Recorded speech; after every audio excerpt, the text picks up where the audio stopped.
առաջին հերթին ինձ համար նախ հնչական կոմիտեի մասով անհասկանալի է, թե կամ գուցե հասկանալի է, ինչի են շահագրգռված իրենք մի ուղղությամբ այդ վարույթը իրականացնելու, հա։ Մենք ասում ենք, բերում ենք տվյալներ փորձաքննության եզրակացություն, որ այսպիսին է տեսագրություն, որ կեղծված է տեսագրությունը, փոխարեն այդ ուղղությամբ իրականացնեն քննություն, պարզեն թե ով է իրականացրել այդ կեղծիքը,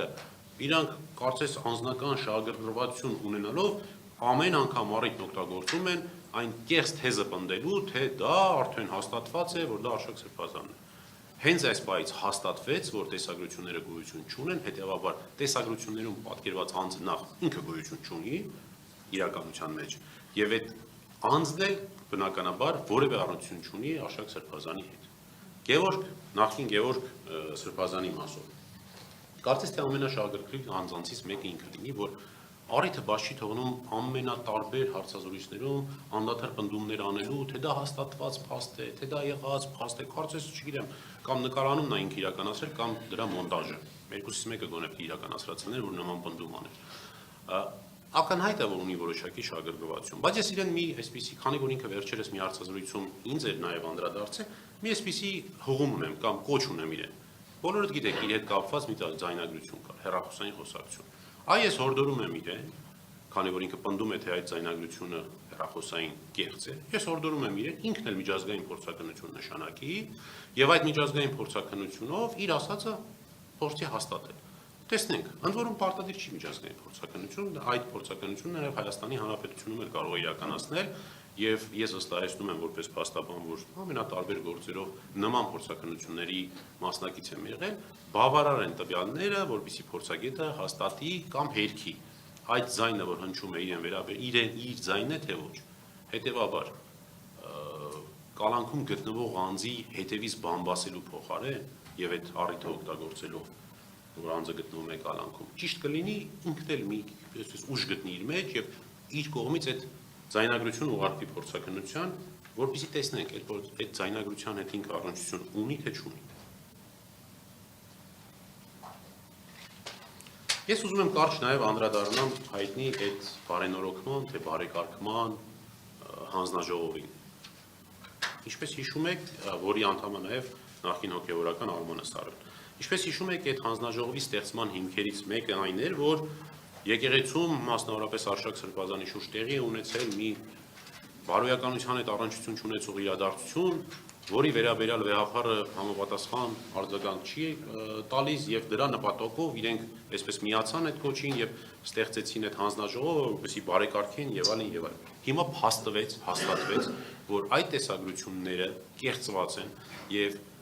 գոյություն չեն ունեցել օբյեկտիվ իրականության մեջ, ինչպես առաջին րոպեից պնդում էր Արշակ Սրբազանը։ Հետևաբար իմ մոտ այսպես հարց է առաջանում, այդ հանձնաժողովի գոյության իմաստը այլևս ո՞րն է, եթե այն ինչի շուրջ հավաքվել էին, դա հաստատվեց միջազգային փորձագետներով, հաստատվեց, որ դրանք իրականության հետ առնչություն չունեն։ Այս առումով երևի թե իրենք մտածեն պիտի մի քիչ, արդյոք այդ արհեստական հանձնաժողովների իմաստը կա թե չկա։ Դե Սարոյանը ինչ ուզի կասի, Սարոյանը ազատ քաղաքացի է, հոգևորական էլ չի, որ այլևս ասեմ ամոթ, որ լինելով հոգևորական ստում է,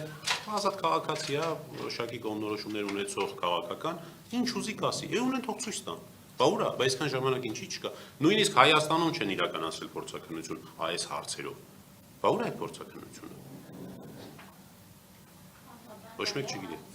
Հա, ես ուղղակի մի հատ իմ մոտ նշումներ ունեմ, տեսնեմ հաջորդիվ ինչ եմ ուզում ասեմ։ Հա,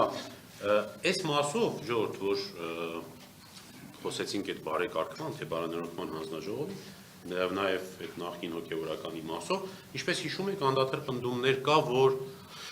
մենք այդ եզրակացությունը տարանք ցույց տվեցինք վեհափառին, եւ նա ոչինչ չարեց, եւ նա ծանոթ է այդ տեսագրություններին։ Ես եթե անկեղծ չգիտեմ, հիմա կարող եմ այդ մասին ասել թե չէ, բայց շատ չմանրամասնելով կասեմ, որ վեհափառը ծանոթ չի այդ փորձաքննությանը, որը որ քննչականն էր իրականացրել, հետեւյալ պատճառաբանությունով, իր կողմից տված պատճառաբանությունով։ Իդեպ դա ինձ ասել, ես կարծում եմ կարող եմ դրա մասին բարձրաձայնել, որովհետև ի սկզբանե ներկայացնողին, այդ նույն նախկին Գևորգ Սրբազանին, Արման Սարոյանին ասվել է, որ այդ եզրակացությունը քո ձեռքում չէր կարող լինել։ Եթե այդ փորձաքննության եզրակացությունը քո ձեռքում է անօրինական ճանապարհով, հետևաբար ես հրաժարվում եմ մասնակից լինել դրան եւ ծանոթանալ այդ փորձաքննությանը։ Այսինքն անօրինական եղանակով բերված փորձաքննությանը չի ծանոթացել։ Եվ հաջորդ հայտարարությունը, որ ուզում եմ անեմ, իմ նշած փորձաքննությունները իմ կողմից առանձին գրությամբ ուղարկվելու է նաև Մայրաթոր Սուրբ Էջմիածին, մասնավորապես հոգևոր խորհրդին, ինչու, որպեսզի նրանք ունենան իրականությունը, ունենան իրական փորձաքննությունները, հաշվի առնելով այն հանգամանքը, որ քննչական կոմիտեն փաստորեն մի քանի հոգևորականների, եպիսկոպոսների միջոցով այդ իրենց կողմից կատարված եզրակացությունը փորձել էր Մայրաթոր ուղարկել։ Ուղղակի ուզում եմ իմանալ, որ նաև դա ուղարկելու եմ ես Վեհափառին եւ Մայրաթորին ընդհանրապես բոլորի ծանոթացման համար։